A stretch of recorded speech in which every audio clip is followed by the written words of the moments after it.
Committee on Commerce, Science, and Transportation will come to order. Today we will hear from Secretary of Transportation Pete Buttigieg to discuss DOT's budget priorities for fiscal year 2023 and DOT's budget request $142 billion in fiscal year 2023. For context, this represents a 60% increase from the Trump administration's last DOT budget request of $89 billion. This is a significant increase is thanks to members of Congress in a bipartisan fashion and President Biden for making historic investments in our nation's infrastructure to create jobs, prepare our nations to remain competitive in the 21st century. The President's infrastructure package aims to solve freight transportation challenges we are seeing today. Our freight infrastructure was operating above capacity before the pandemic, but it was not able to handle a 44% increase in e-commerce sales in 2 years. Every part of our supply chain is strained due to capacity issues. Since the middle of 2021, the number of container ships waiting for a dock at U.S. ports have more than doubled, peaking at 150 in early February. Highway congestion has increased truck operating costs by $74 billion. So freight services issues have increased the cost of moving a single rail car by as much as $3,000, potentially increasing the cost of moving agriculture products, for example, from South Tacoma to the Port of Tacoma by 40%. To address these congestions, we must improve capacity, especially with freight shipments expected to increase 50% by 2050. I know the ranking member, this is a big priority for him, as it has been a priority for me in the state of Washington. The President's infrastructure project helps us by doing the very things we need to do to invest. A historic $2.25 billion over 5 years for the Port Infrastructure Program, which is a tripling of funding for this program this year. We have seen the benefits of this program through the modernization of Terminal 5 at the Port of Seattle, which is helping us deal with the increased volume of goods. $350 billion in roads and bridges over the next 5 years, a 50% increase from the FAST Act of 2015. And DOT has already allocated money to our states that are helping us improve infrastructure. $8 billion in freight rail over 5 years through the CRISI program, a program that we authored in the surface transportation bill passed out of this committee, focusing on a grant program to help eliminate some of these most congested bottlenecks in our communities. And very much appreciate our colleagues' support on that.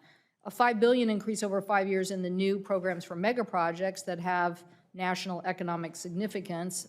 Projects like this in my state, the I-5 bridge over the Columbia River, which joins Washington and Oregon, but is a critical part of the I-5 critical network all the way from the Canadian border down to Mexico.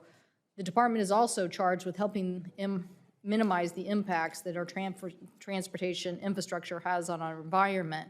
That means more than a century of building roads and bridges and infrastructures have resulted in devastating impacts to salmon in our state and other fish passage in many other states. And so that is why the National Culvert Removal and Restoration Program, providing grants to states, local governments, and tribes to help remove these culverts and replace and improve fish passage. I look forward to hearing from the Secretary on this and many other issues. The department also needs to continue to focus on safety, both in air transportation safety and in our roads. The tragic increase of motor vehicle facilities has shown we have a long way to go.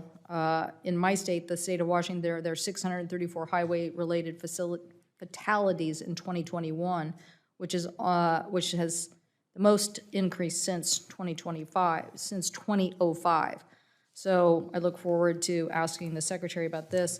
The budget request does help us improve safety and focusing on expanding the FAA's technical capacity with the National Air Grant Fellowship Program, an important step that Senator Blunt and I sponsored and was then included in our air transportation safety program. This is a great program in building the capacity of technical aviation assistance to every branch of government and including here on Capitol Hill. And so look forward and thank you for having that included in the budget.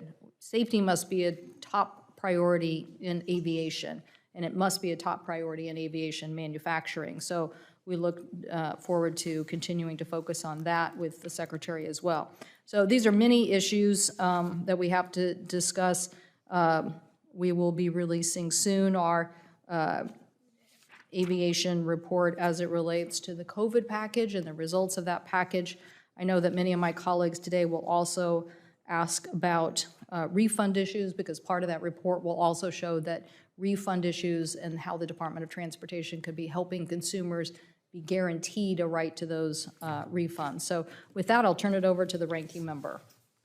Thank you, Madam